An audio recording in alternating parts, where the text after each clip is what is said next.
Subscribe करें हमारे YouTube channel को और बेल आइकन को प्रेस करें हमारे लेटेस्ट वीडियोस को देखने के लिए।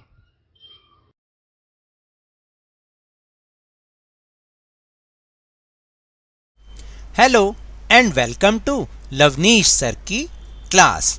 आज की ये शिक्षा निदेशालय राष्ट्रीय राजधानी क्षेत्र दिल्ली की वर्कशीट जो कि कक्षा 7वीं के विद्यार्थियों के लिए है, यह ली गई है विज्ञान विषय से।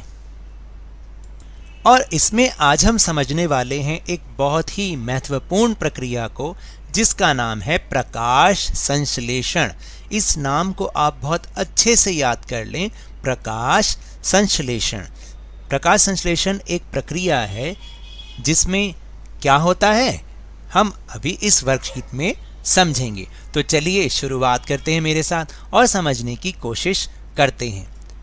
तो सबसे पहला टॉपिक है स्वपोषण। कुछ याद आया? पिछली वर्कशीट में हमने स्वपोषण के बारे में समझा था। स्वपोषण यानी पोषण की वह विधि जिसमें जीव अपना भोजन स्वयं तैयार करता है, उसे स्वपोषण कहते हैं। यानी जिसमें जो भी जीव होगा वो अपने आप अपना भोजन तैयार करेगा, तब तो वो स्वपोषण कहलाएगा।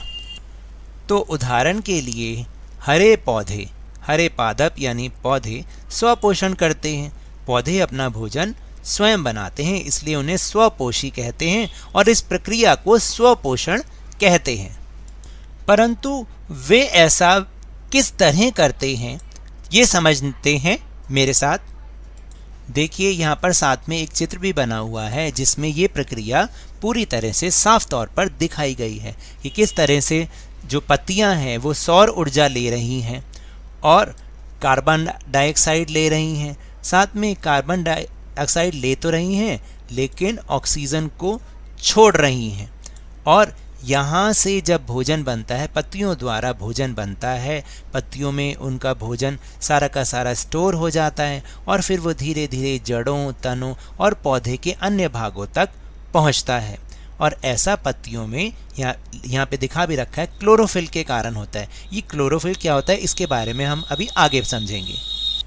पत्तियाँ पादप की खाद्य फैक्ट्रियाँ होती हैं, यानी जो पत्तियाँ होती हैं ना वो ही खाने का निर्माण करती हैं, भोजन का निर्माण करती हैं, इसलिए उन्हें खाद्य फैक्ट्रियाँ कहते हैं।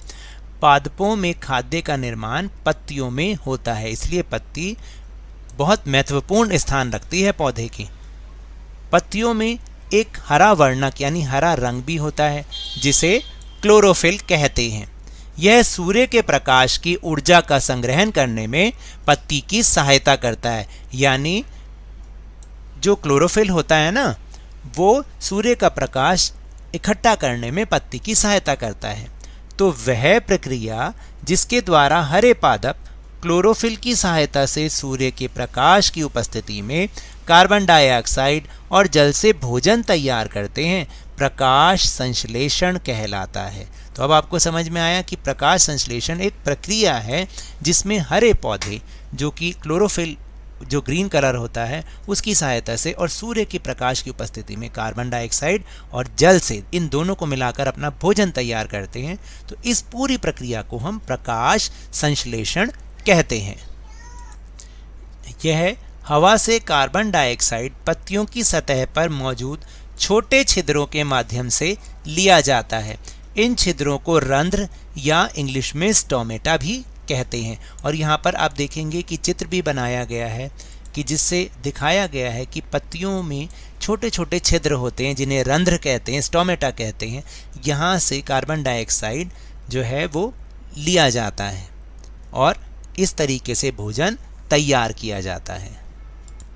फिर जल एवं खनिज वाहिकाओं द्वारा पत्तियों तक पहुंचाए जाते हैं जो नली के समान पादप में फैली होती हैं।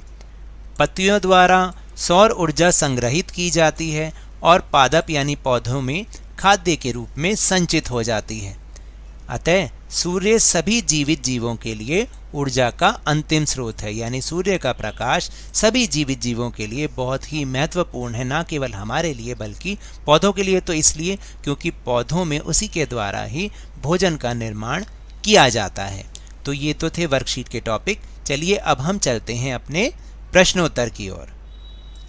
पहला प्रश्न है कि प्रकाश संश्लेषण किसे कहते हैं। अभी अभी हमने बहुत अच्छे से समझा है, वह प्रक्रिया जिसके द्वारा हरे पौधे क्लोरोफिल की सहायता से सूर्य के प्रकाश की उपस्थिति में कार्बन डाइऑक्साइड और जल से भोजन तैयार करते हैं, उसे प्रकाश संश्लेषण कहते हैं, या वह प्रक्रिया प्रकाश संश्लेषण कहलाती है। फिर दूसरा प्रश्न है कि रंध्र से आप क्या समझते हैं। तो रंध्र क्या होता है, अभी अभी हमने समझा था।